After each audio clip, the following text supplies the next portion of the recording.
McConnell, Yeah. I'm wondering if you could speak to the gravity of the moment we're in as the nation is on edge waiting for a verdict on the Derek Chauvin trial.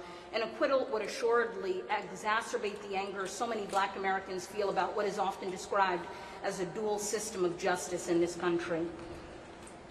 Well, look, one of the hallmarks of our system is people are entitled to a fair trial.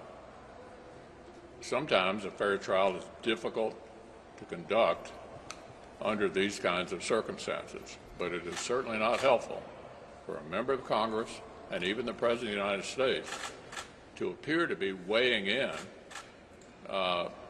in public while the jury is trying to sort through this significant case. They're entitled to a fair trial, and hopefully that's what will happen in Minneapolis. Mitch McConnell. Yeah. As we wait for the Chauvin verdict, some Democrats say the Justice and Policing Act should be passed through the Senate, and of course we know Senate Democrats have already rejected Senator Tim Scott's 2020 counterproposal. Do you think Congress and the Senate is doing enough for racial justice and police reform? Well, on police reform, your question implies the answer. We were prepared last year when Republicans were in the majority in the Senate to take up and hopefully pass an important police reform bill. It had been crafted by Senator Tim Scott, who's experienced some of the issues that bring this to the fore.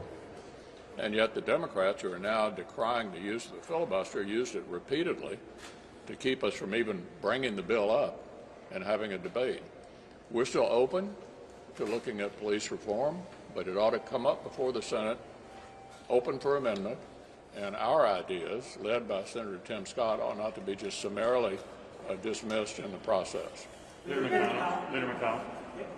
Have you been briefed by the Republicans who are trying to negotiate with the Biden administration maybe a scaled-down infrastructure package? And how optimistic are you about them getting a deal?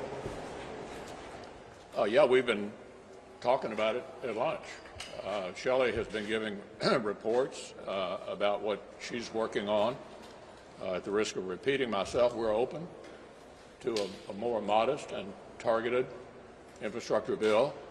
And for myself, it's one thing to run up the national debt when you have a 100-year pandemic, but just to keep routinely adding trillions of dollars to the national debt, I think is ill-advised for the future of the country. For myself, I'd like to see how even a modest bill is going to be credibly paid for. Leader, to follow up on that question.